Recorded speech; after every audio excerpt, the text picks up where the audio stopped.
محمد وعلى آل محمد كما باركت على إبراهيم وعلى آل إبراهيم إنك حميد مجيد. بسم الله الرحمن الرحيم. ورلا سوا اتدرشم نمبر حدیث مبارک دی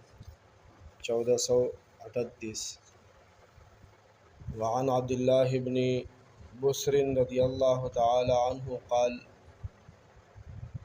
جلیل القدر صحابی دے حضرت عبداللہ بن بسر اللہ تعالیٰ دی راضی شي اللہ تعالیٰ دی د خپل ځان ناراضی کی اللہ تعالیٰ دی زما او ستا او د ټول امت د طرف نه بهترینی بدلی ورکړي. ان رجلا قال عبداللہ سے فرمائی وی یو صاحب پیغمبر علیہ الصلوۃ والسلام ته ویل عرض وکړو یا رسول الله اے اللہ پیغمبر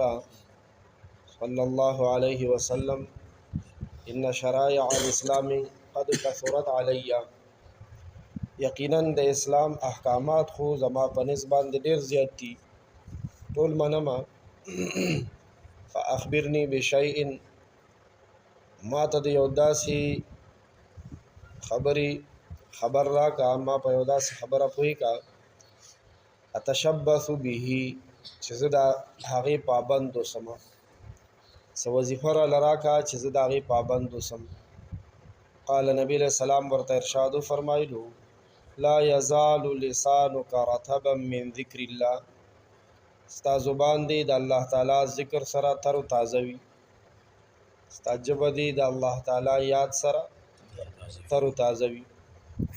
رواه ترمذی رحمه الله وقال حدیث حسن. امام ترمذی رحمه الله دا حدیث روایت کړی دی او بیا ویلی دی وی دا حسن حدیث دی. یو بل حدیث کې د دې حدیث مضمون ملاویږي چې کله نبی پاک صلی الله علیه وسلم حضرت معاذ ابن جبل رضی الله عنه د یمن امیر جوړ کو ویلې غلو موږ به بس کو چې تاسو ځئ امیر جوړ کو ویلې غلو نو هغه سوالو کو اے د الله رسول صلی الله علیه وسلم له پخیم نیمړه اے د الله رسول صلی الله علیه وسلم دا افریدیان وی ارمان به وکي ولو چې ارمان یو وکي ارمان به بیا وکي ګوره د یمن امیر جوړ کو ویلې غلو هغه سوالو کوي د الله رسول صلی الله علیه وسلم خو خیمړه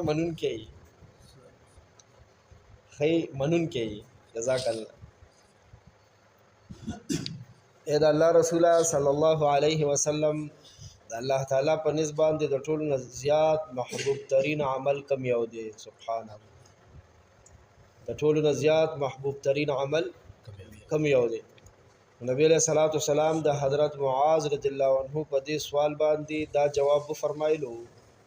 چې په داسې حال کې د تعالی مرګ راشي چې ستا زبان د الله تعالی ذکر سره تر و تازه وي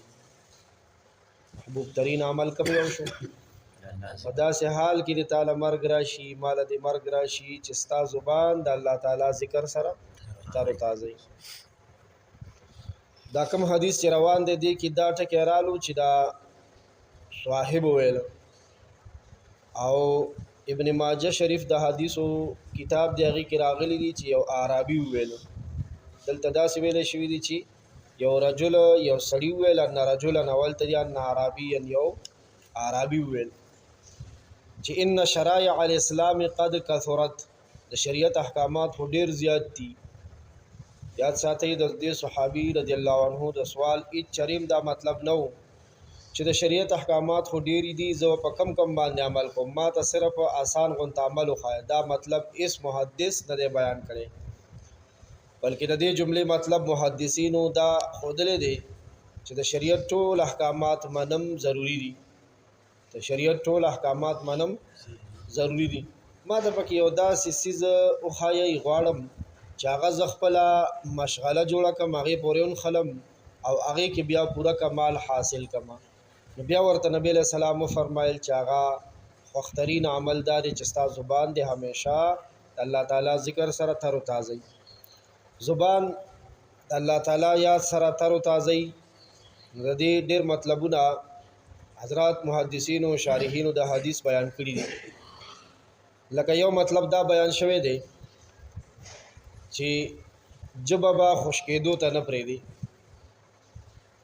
مطلب دا دی چې جبه به بندې نه، چې بندې کې او سپېوې نه بیا وچه شي،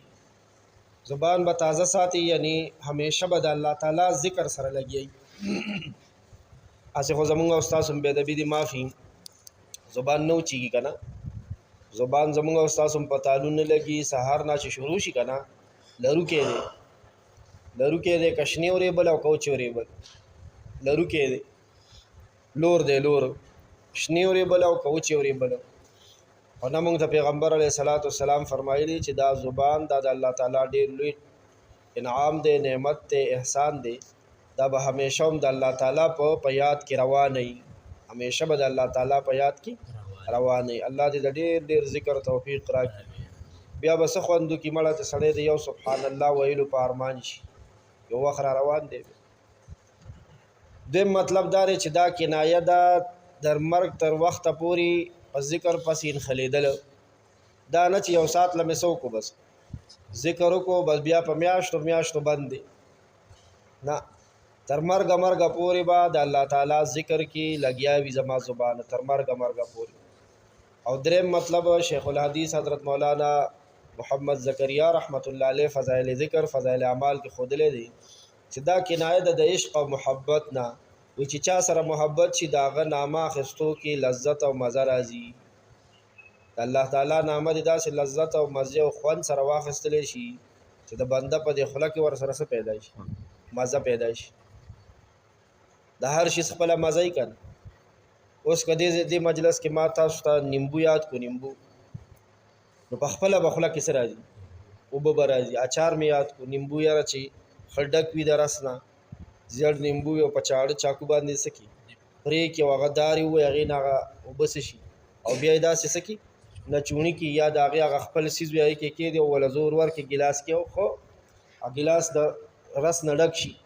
نو ګوره خود به خود خوله کې څه راځي، اوبه راځي اټومیټکلی. د الله تعالی سره چې کله زمونږ او ستاسو محبت شي د الله تعالی نوم اخیستو کې بیا مزه راځي. نو داسې نوم واخله، شیخ الحدیث صاحب وایي د الله تعالی نوم په داسې محبت واله چې ورسره خوله کې څه راشي، اوبه راشي. یا ارحم الراحمین.